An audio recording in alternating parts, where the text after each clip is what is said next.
Discoteche nel mirino. Alla vigilia di Ferragosto arriva la nuova ordinanza della Regione che regolamenta l'accesso ai locali.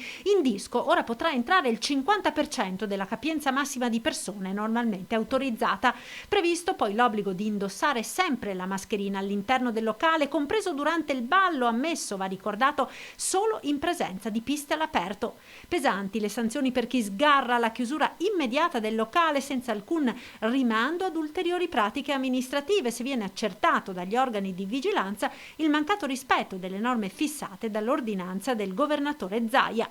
È una misura presa contro il rischio che il virus torni a fare la voce grossa, sottolinea il presidente della regione, chiedendo ai giovani di affrontare anche il divertimento con le giuste accortezze.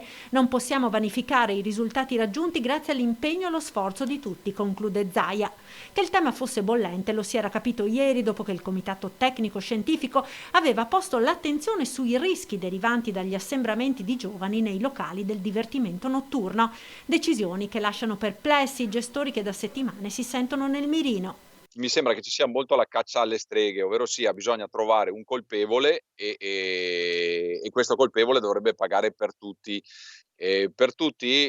intendo anche, tutta quella serie di cose che vediamo giornalmente, ad esempio qui a Jesolo in via Baffile, piuttosto che in spiaggia, degli assembramenti che sono molto, ma molto più, pericolosi. E sulla questione interviene anche il sindaco di Jesolo.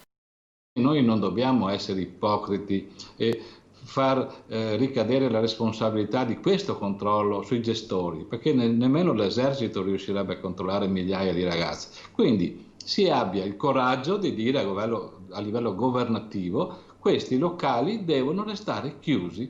Poi il governo dovrebbe però cercare anche di aiutare questo tipo di realtà, perché ovviamente anche loro hanno persone dipendenti, una partita IVA, hanno dei costi, eccetera.